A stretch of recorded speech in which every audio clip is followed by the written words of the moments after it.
righty, welcome back, everybody. Welcome back, boys.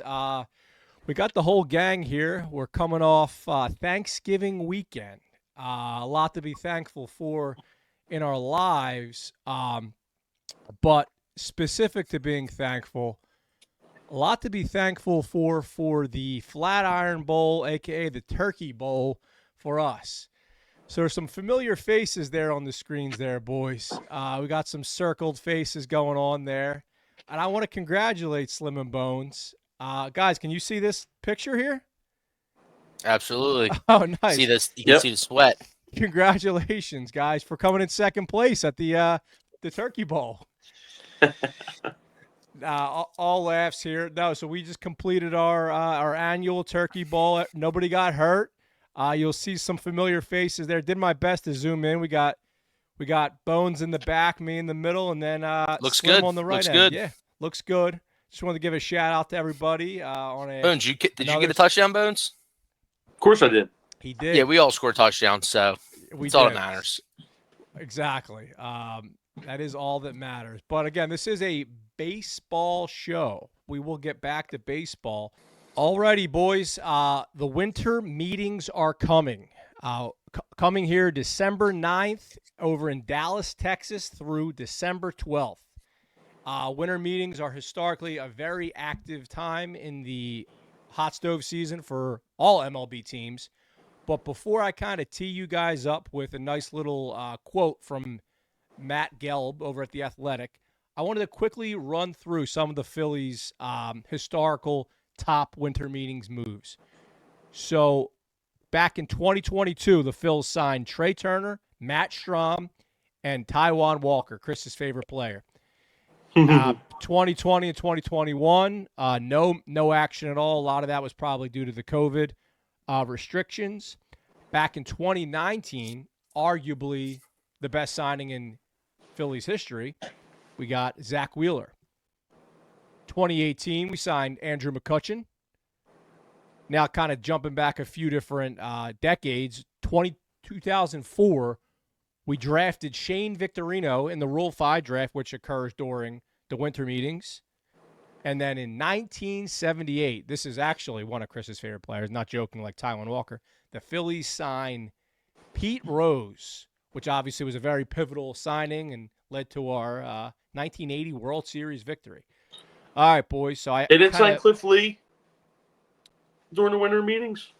I think we did have some the Roy Halladay, Cliff Lee era. There was some definitely action. I didn't get everything. I kind of wanted to jump around a little bit. There was definitely more than what I named right there. But yeah, Cliff Lee was, I think, a winter meetings discussion for sure back in, would that been 2000?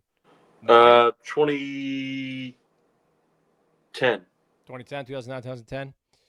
All right, boys. So I'm going to hit this over to you, Slim. But Matt Gelb of the Athletic, Phillies insider, just recently touched on Brandon Marsh.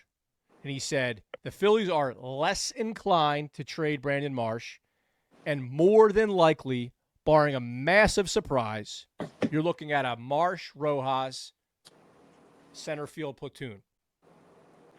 Slim, thoughts on that, and how you thinking we're going to target that left field? So I'm fine with both Marsh and Rojas being on the team, especially since they're defensive pluses. Marsh less so when he plays center, but absolutely if he's in left or who knows, even maybe come right field.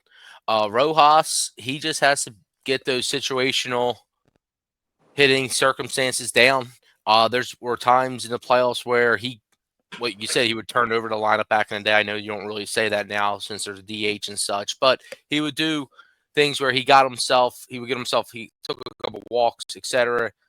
So I'm excited and fine with those two. With that being said, where does that lead the Phillies? It's starting to seem more and more like it's going to be the same old song, right? We're going to have Castellanos. We're going to have maybe Marsh playing left field with Rojas in center. I don't know if that's a winning baseball team, or I don't know if that's a World Series team. I'm not sure that team wins the NL East, let alone a World Series. I hope that's not the situation. I don't know too many answers besides there are a handful of outfielders I do like, but we'll see because if we keep Castellanos, he's going to get 162 games again in right field. You're going to have Marsh getting what would it look like 60 in left and 60 in center with um, Rojas getting I don't know another 100 games somewhere. Like, what does it look like? Well, I would love to see what the breakdown would look like with those two. What did it look like this year with those two? Bones, thoughts on and we'll hit on that, Slim. Bones, what are your thoughts on just the general outfield makeup? How Gelb was basically saying he would not be surprised they run it back center field and then improve left field. Yeah, so I think either way you're going to have to do it, either in center field or left field. We're going to have to run it back. But I think in center field, it's just to hold over until Crawford comes up, unless they trade him, That's a good point. because I just don't think they're going to be able to do it over the course of the season with them too. Maybe Marsh will do it a little. I think we'll do it a little longer than he did last year. I don't think Rojas is a major league offensive player, and he's young, but he's like really bad at hitting. Yeah, his approach is definitely not there. And Slim, I know you're not claiming he's an everyday player, but I was honestly surprised.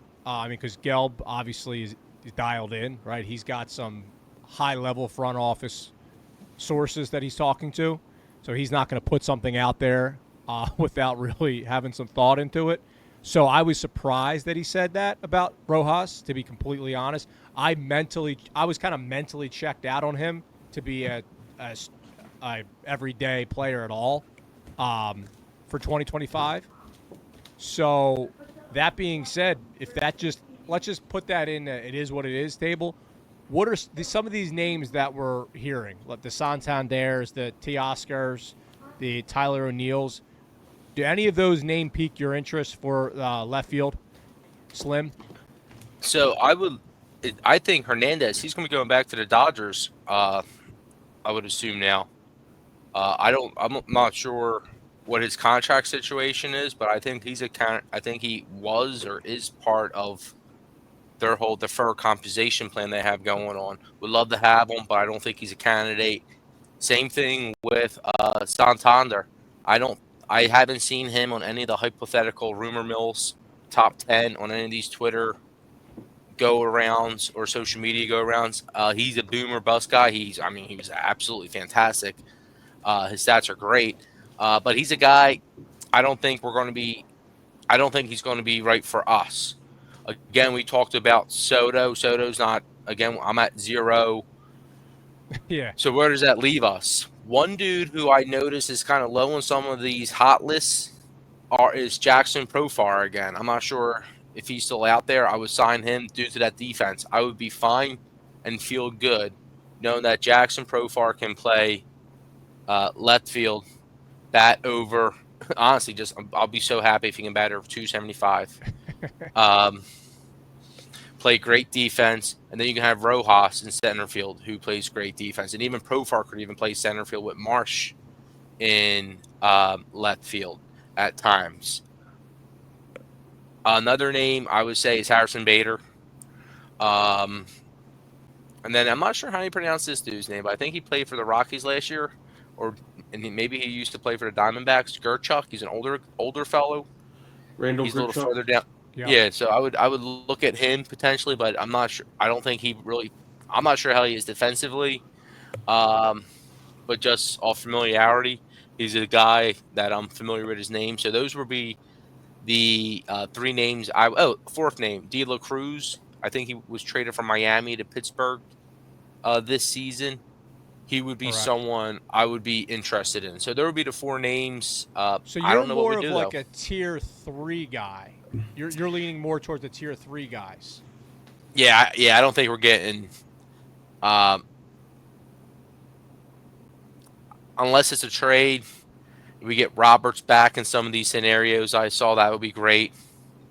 But yeah, another Okay. guy I mentioned in the center field would be Kiki Hernandez, who played somebody like that. Yeah, a tier 3 guy for sure.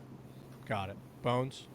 So I think like you look at Tyler O'Neill, he like kind of already fits the mold of what they're doing, like a swing and miss guy. Boom and He's either bust. big, yeah, and he's like against that chase rate that we're trying to drop. He literally does the same thing. He had 159 strikeouts in only 113 games.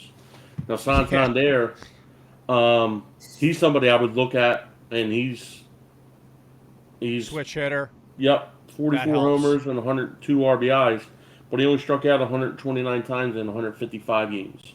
So he struck out 30 times less in almost 40 more games and more than 40 more games than Tyler O'Neill. So I think it would be perfect for the Phillies. I really don't care about the defense, and Right. like Rojas can help that if he's going to be on the roster. But I think their best outfield option for left field is going to be through a trade. I don't know who that player is, but I think it'll be a trade because the market's not really huge out there for outfielders like that really fit what they're trying to do. Yeah, and like Slim said earlier, they're really the players that are out there are kind of the exact fitting of what we're saying we're trying to get away from. Yeah. Side note, Bones, this is probably more for you, and there might be one that's like obvious right in front of me. Who's the last like switch hitter that hit over 40 home runs that you can think of? Because when I saw that, I was like, damn, that's pretty impressive. Last switch hitter to hit over I don't know the answer for the 40 record. home runs. Well, Sirianni, or what's his name?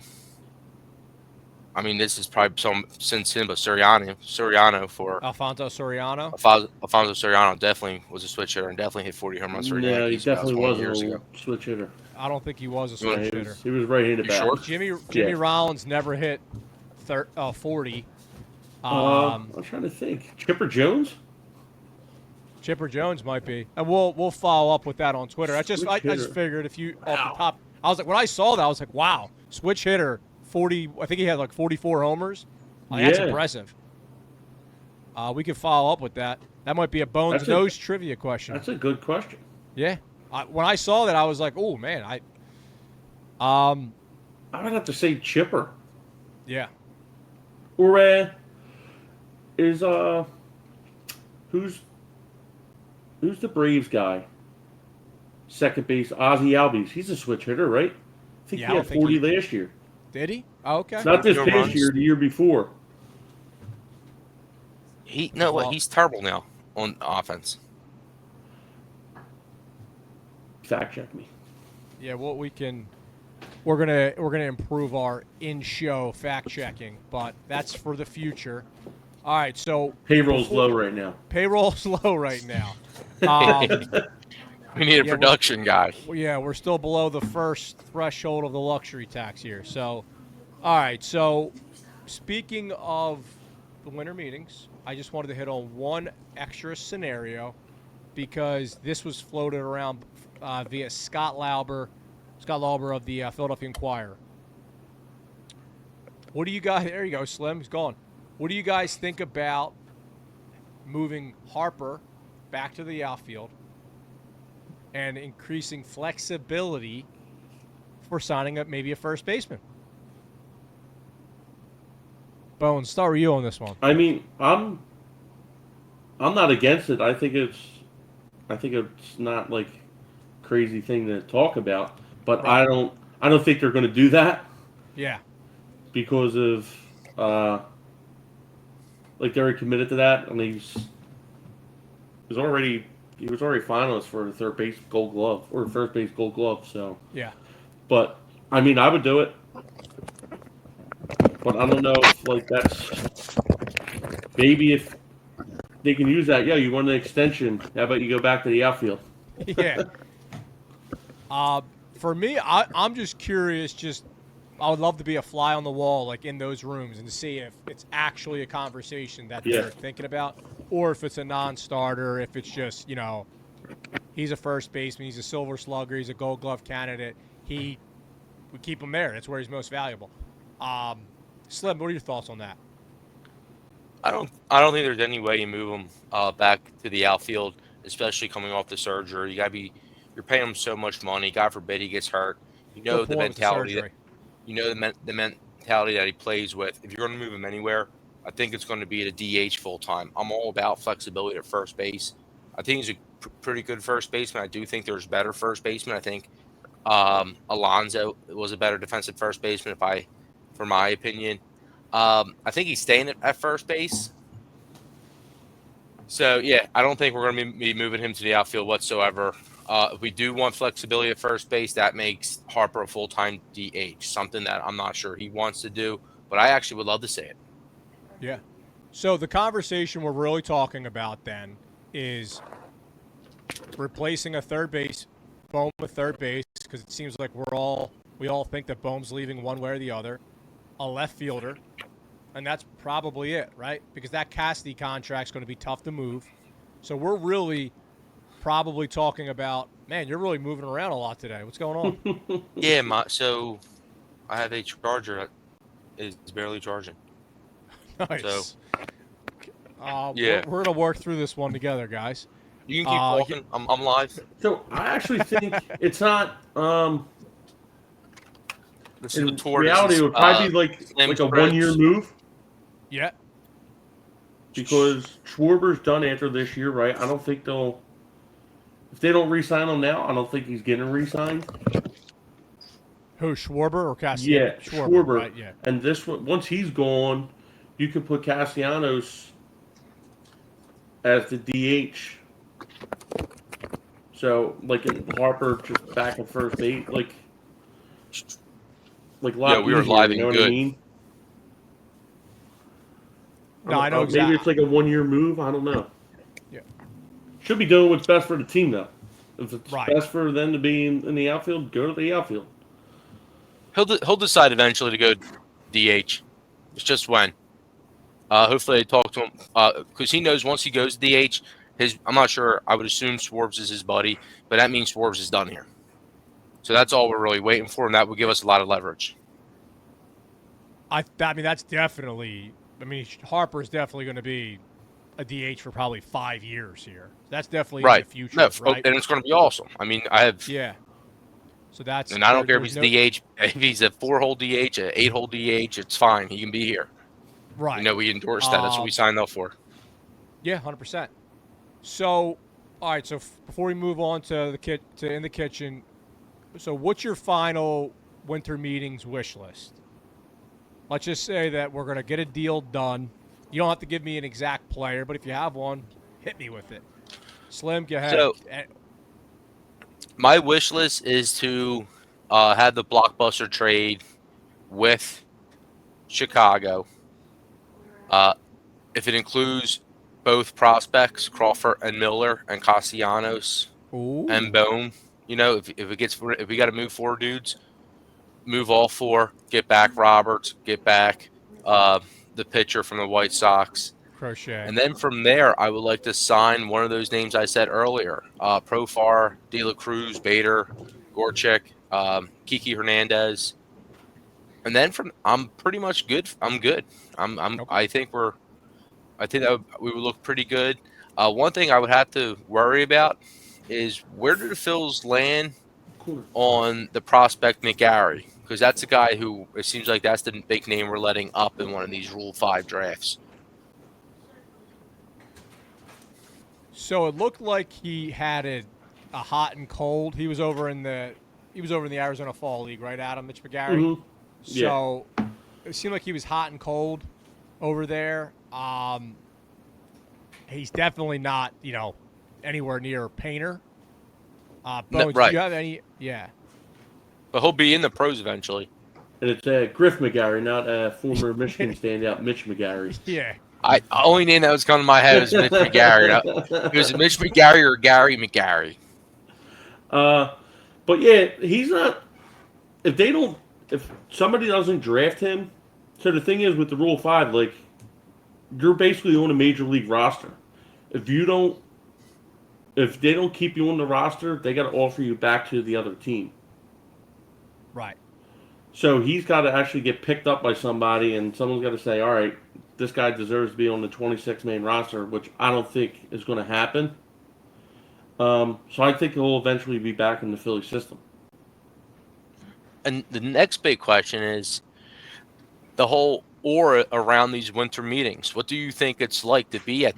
They're taking place in Dallas, Texas. What it's a big conference room where there's Yeah. closed doors, uh, and private meetings. People just come and go like a mediation, and it sounds Yeah, interesting. it's a business conference. I mean, it's kind of you've been to a big old corporate vibes. They got the they got the desks, and then I'm sure obviously the GMs and the bigwigs they're not walking around with everybody else. But Bones.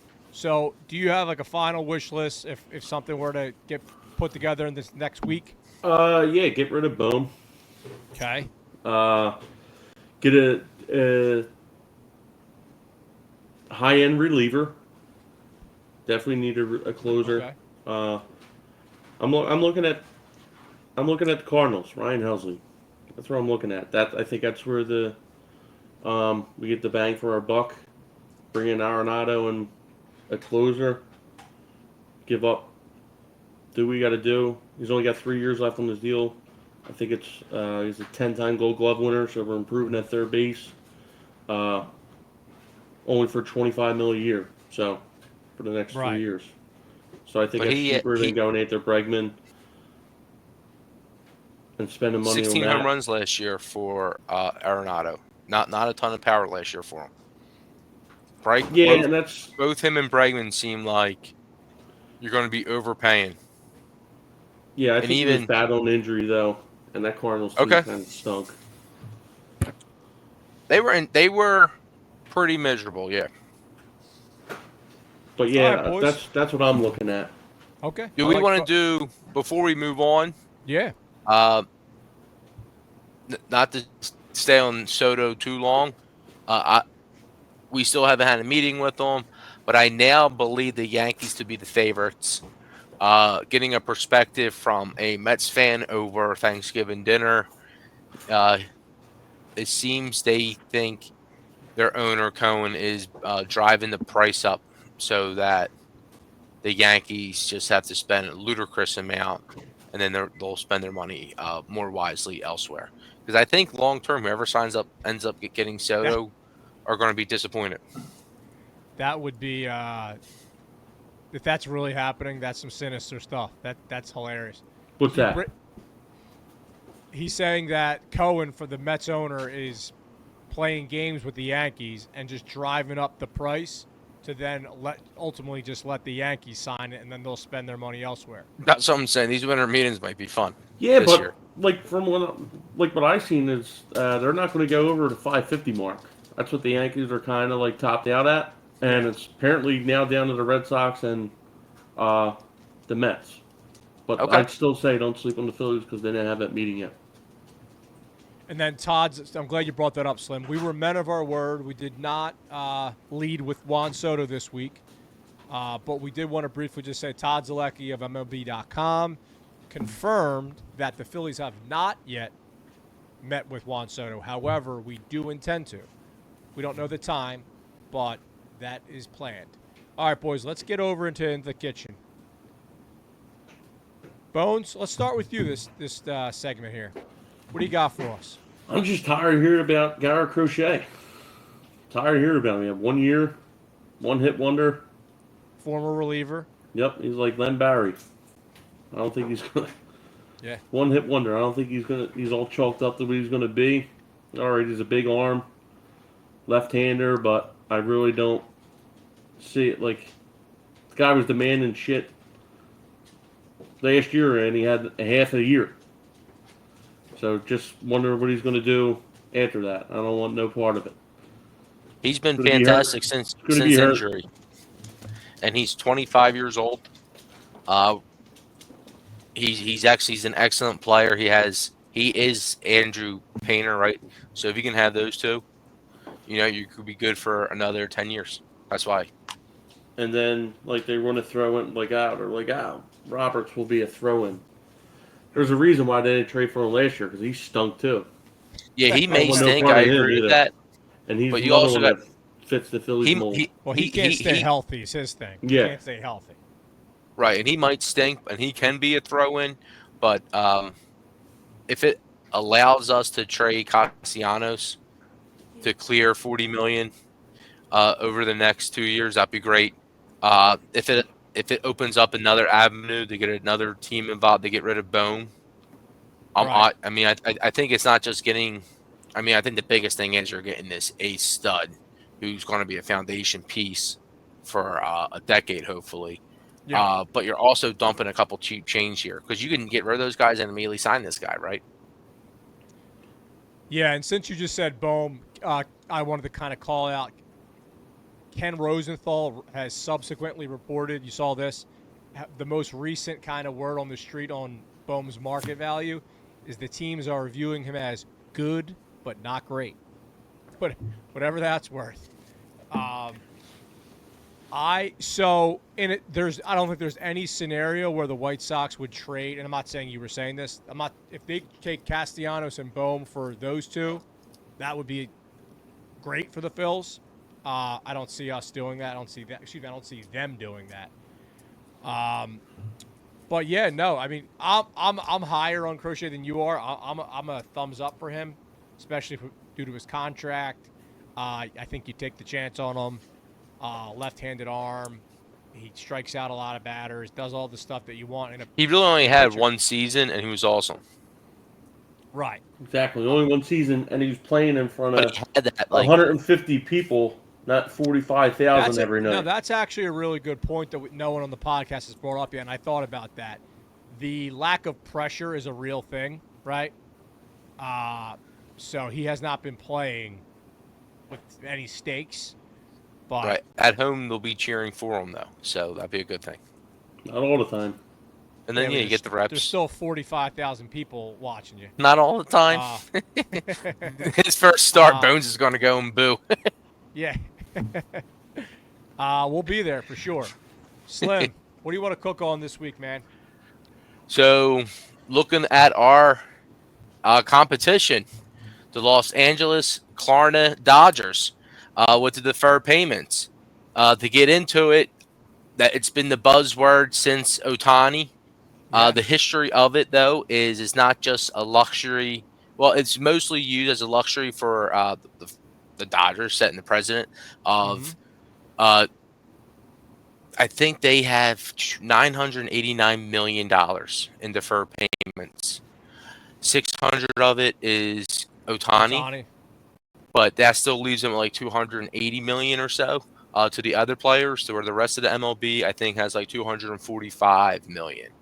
Okay, Jeez. so it's not new that the oldest one or the most popular one is the joke, the Bobby Bonita. What's his name? Bobby Bonita. Bonilla. Bonilla. His contract. But I've learned that another popular one was Ken Griffey Jr., a team that we bag on, the Cincinnati Reds, a franchise that when they invest, it actually is very consequential because they're not in Los Angeles or New York, a huge market. So they actually invested some deferred payments into Ken Griffey Jr., hoping that a team that went to the playoffs the season prior would continue.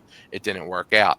Another example of a smaller market team doing the deferred compensation is not that long ago, 2015-ish, Chris Bryant with the Baltimore Orioles. Right, Baltimore had Manny Machado, they had Adam Jones, they had a nice little team. They didn't have as much money as they wanted up front, so they deferred payments on Chris Bryant, who sequentially started playing like trash. So the problem is, if you're a smaller market team, if you do defer payments, it's even higher risk because if your team stinks, you're now paying a bunch of money to someone who's not even producing, and you have no current and no, and you didn't cash in when the cash flow was right, with the Right. contract, and now you're deferring it, and your team stinks. So you can't have that. How do you fix that? Well, you fix it by having big TV contracts, selling a lot of merch. When you're a team like the Pirates or the Reds, or the Angels or Oakland, it's hard to do that. Um, to counter that, the MLB might try to do other things with television packages. I think there's a lot of different angles with the deferred payments. But what do you guys? Where are you Yeah. guys standing with that now? Are you guys for it, or do you think it's like some kind of financial manipulation that shouldn't be allowed? So I'll let Bones respond, but I just want to say one thing on that, and thank you for that, especially that Ken Griffey Jr. nugget. It's a nice little fact. I did not know that. But as far as the deferred payments, right? There's definitely some, you said, financial wizardry or whatever going on there. But the bigger thing is, it takes an unselfish player, right? And one of the things that I'm not saying you're overlooking, but that you didn't really call out is with Otani, the reason that they can do that is because he makes so much money in endorsements, right? Because Otani's making $65 million. I just looked at the list today. Otani's making $65 million a year just in endorsements. The second highest player, who would you guess who it is? In What, the MLB? Trout. baseball? No. I'll give you a hint. We know him very well. Harper? Bryce Harper. So Harper's number 2, and he's like $8 million a year, which obviously isn't chump change, but nowhere near Otani, because Otani obviously has an entire country behind him, right? Well, not just, but you know what I'm saying. Yeah. So I think that this is something that I'm sure the MLB, to your point, Slim, will be looking into closer as the years, especially, I'm sure the MLB Players Association is not loving this, right? I'm sure the union does not want to see a guy like Otani defer all of his money, right? Because then it sets a dangerous precedent for another guy, right? Because if I'm Juan Soto or if I'm Acuna, another guy who's going to be down the line due for a contract, and I see a guy like Otani who's deferring 90% of his deal, I'm not going to be happy about that. So I'm sure it's going to come from more from the Players Association, Slim. But yeah, I think it takes a special candidate like Otani who's making so much money outside of his contract. But to counter that, I'm not sure the players would be totally against it because it seems like there's two things happening. And we could talk about this for a while, but a lot of the deals are also getting signing bonus front loaded, so you can get the money up front, pay the taxes, and you actually don't even pay taxes on signing bonuses. So you don't even Really? pay the tax. I'm pretty sure. Double check me on that, but Yeah, I don't think that's true. I don't think I don't think you got to be double check the taxes with the signing bonuses. There's something there, but where there definitely is something else Yeah. is the money that gets taxed. And we heard about this with Otani. It's not going to get taxed till it comes out, and he's going to be long gone out of California, where you have it where they're getting Right. smoked with taxes. Guess what? Guess where Blake Snell lives? He lives in Washington State. You know what their income tax is? Zero. They don't have an income tax. So these Oh wow. players, as long as they already have some kind of nest, Mm-hmm. some kind of financial security, That's a really good point. they're getting very, very smart. And since we live in a beautiful country, United States, it's almost like they can pick and choose the lifestyles and the loopholes that play to their advantage, and good for them. I hope Mm-hmm. we don't see too much player. I know this might sound crazy. Too much player empowerment, too much of the stars going to random teams where it becomes a la NBA ish. You know, Right. with the MLB growing, they're going to want the players to become bigger, bigger, bigger, and bigger, and more popular and more sociable. But also, they're going to have to be Well, very let's careful with also that be stuff. honest. That's kind of happening with the Dodgers as we speak. Yes, oh no, it's happening. Like Yeah. it's the game's growing, and it's going to Yeah. grow. I don't want to get because it's a whole other detail, it's a whole other kitchen topic. But the national television deals that they're going Right. to go from regional networks. The hot narrative on baseball has been they're crushing baseball's the bottom three. It's below NFL and Mm-hmm. NBA, but they crush these local markets. Well, baseball might be countering with some national television deals. We Right. might have some kind of MLB ticket package or some kind of red zone equivalent where we're getting, and I've always said this, you're getting all the runner in scoring position at bats or something along those lines. And baseball, for my money, is the best for the new generation. You can watch it. You don't need to be watching it. You can have it on in your pocket. You can be squeak. You can be doing a mad other things. Be paying attention to a game cast, and then when that consequential app comes, bam, put it on. You Yeah, there's a lot of shit going on this day in Phillies history. I'll start out. 2002, Phillies signed Jim Thome to a 6-year, $85 million contract. That's a solid deal. At the time, I think that was the richest contract in Phillies history. Makes sense. What else we got here? Let's see. Traded on this day, 1974. Traded a couple players for Tug McGraw and a couple other players we got back from the Mets. Okay. Traded Carlos Silva and Nick Punto for Eric Milton on this day, 2003. Of course, Eric Milton went on to pitch a no-hitter. Or did he pitch a no-hitter? No, he pitched a one-hitter. I was at the game. Doug Landville broke the wrong way in the ninth inning. Ball landed in front of him. Brutal. I remember that. Milton started off like 6-0 or 7-0 or something. Might have been even higher. It might have been like 9-0 the one year. We signed on this date, 2009. We signed Placido Polanco and Juan Castro. I remember when they signed Polanco, I was pissed. I want them to sign future Hall of Famer Adrian Beltre. He wanted to go to the Red Sox, but we brought back Helium Head instead. What a memory by you there.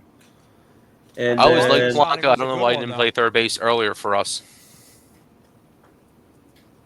And then 2018, we traded Carlos Santana and J.P. Crawford for Gene Segura.